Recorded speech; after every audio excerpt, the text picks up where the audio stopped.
निकल क्यों नहीं जाती मेरे घर से तुम?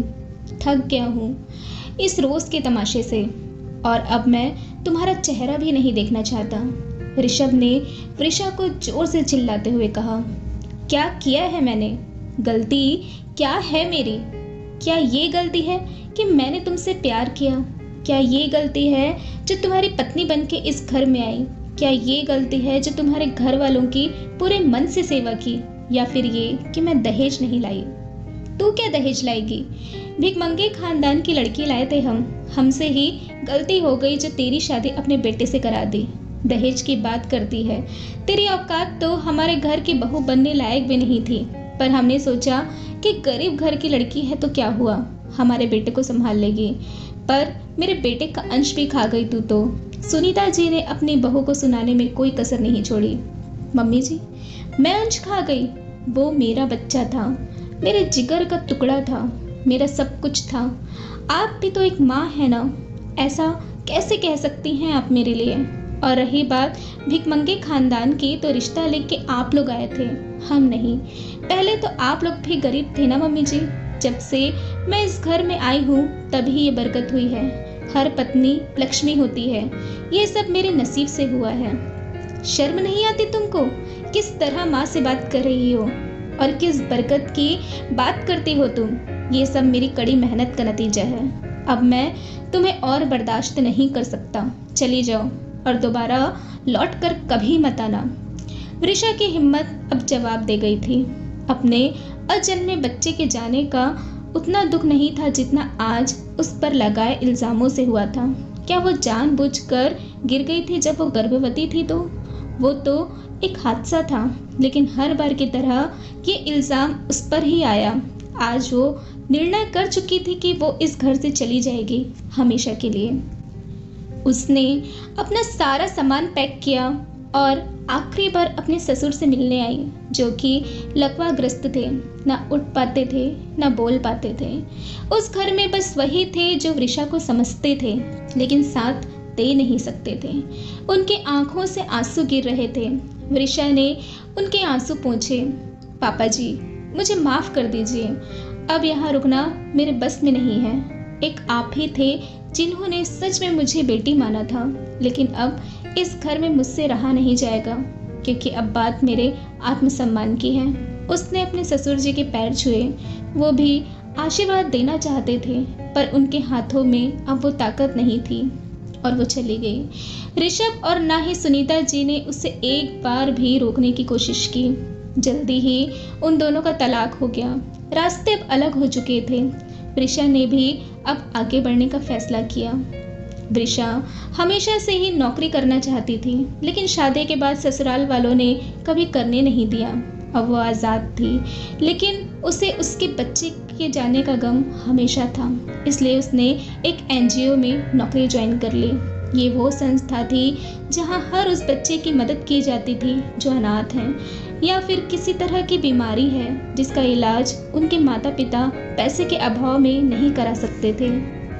उस संस्था ने उसे सब दिया, अच्छा घर, पैसा, इज्जत और ढेर सारे बच्चों की दुआएं। वो आज खुद को संपूर्ण महसूस करती थी।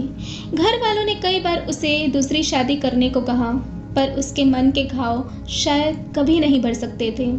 ऐसे ही 15 साल बीत गए थे। आज वो उस एनजीओ की सबसे बड़ी डोनर बन चुकी थी।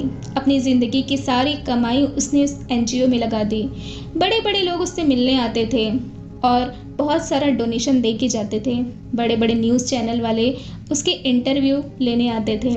सबसे बड़ी बात तो ये थी कि उसे रत्ती भर इन सब का घमंड नहीं था। वो तो हर बच्चे में अपने अजन्मे बच्चे को खोजती थी। जो सपने उसने अपने बच्चे के लिए देखे थे, वो उसे उन बच्चों के माध्यम से पूरा करना चाहती थी जो उसकी संस्था से जुड़े थे। उसकी संस्था ने अब बहुत सारे अनाथालय और वृद्धाश्रम को भी गोद ले लिया था।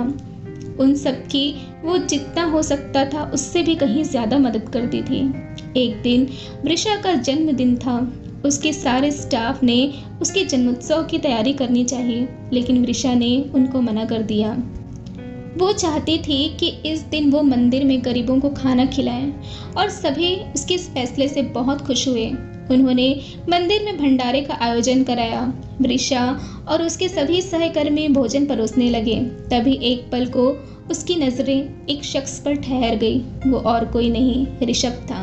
फटे चिथड़े कपड़े, लंबी दाढ़ी और लंबे बाल, पैरों में चप्पल नहीं थे उसके साथ सुनीता जी भी थी। दोनों ही उससे नजरें नहीं मिला पा रहे थे। वृषा के सारे जख्म आज फिर ताजा हो गए थे। अपनी भावनाओं पर काबू रख उसने उन दोनों को खाना परोसा। दोनों ही ऐसे खा रहे थे जैसे उन्हें बहुत दिनों के बाद भरपेट खाना मिला हो। खाने के बाद ऋषभ ने देखा कि वृषा मंदिर में अकेली बैठी है। वो वहां गया। वृषा, मुझे माफ कर दो। और उसके आंखों से आंसुओं की बरसात होने लगी। ऋषभ, ये सब कैसे? तुम इस तरह आगे कुछ कह न सकी। वो तुम्हारे साथ किए जुल्मों का नतीजा है। तुम्हारे जाने के बाद मैंने दूसरी शादी कर ली और माँ ने उसके साथ भी तुम्हारी तरह बर्ताव किया, लेकिन वो तुम जैसी नहीं थी। तुम सब सह गई, पर उसने कानूनी कार्रवाई कर दी। उसके फ़ोन पर रिकॉर्डिंग थी और हमें जेल हो गई। सारी जायदाद उसने अपने नाम कर ली और हमें निकाल दिया। बहुत कोशिश की हमने कि हम अपना घर तो वापस ले लें, लेकिन हमारे पास पैसे नहीं थे जो हम वकील को दे सके। कोई भी वकील हमारा केस लड़ने को तैयार नहीं था। तुम ही लक्ष्मी थी हमारे घर की, तुमसे ही बरकत थी। तुम्हारे जाने के बाद वो घर कभी नहीं बन पाया, बस एक खंडहर बन के रह गया। और पापा जी, वो तो तुम्हारे जाने के कुछ दिन बाद ही गुजर गए। तुम्हारे जाने के बाद उन्होंने खाना पीना सब छोड़ दिया। माँ उन्हें दिन रात ताना मारा करती थी। आज उनके और तुम्हारे साथ बुरा करने की सज़ा मिली है हमें। एक खामोशी थी उनके बीच। वृषा से ना तो कुछ कहा जा रहा था, न कुछ सुना जा रहा था। तभी वृषा ने अपने एनजीओ का कार्ड उसे देते हुए कहा, ऋषभ, कर्मा लौट कर ज़रूर आता है। काश तुमने समझा होता। मैं ज़्यादा कुछ तो नहीं कर सकती तुम्हारे लिए, लेकिन इतना कर सकती हूँ कि जब तक तुम चाहो मेरे एनजीओ में रह सकते हो। और मेरे वकील से मैं बात करूँगी कि तुम्हें तुम्हारा घर वापस मिल जाए। इससे ज़्यादा कुछ नहीं कर सकती। ऋषभ अब भी हाथ जोड़े खड़ा था, लेकिन वृषा अपनी कार में बैठ गई और अपने एनजीओ की तरफ चली गई। उसे बुरा ज़रूर लग रहा था, लेकिन फिर भी वो खुश थी, क्योंकि उसने उसकी मदद करके उससे उसके गुनाहों की सज़ा दी थी। तो ये थी मेरी कहानी।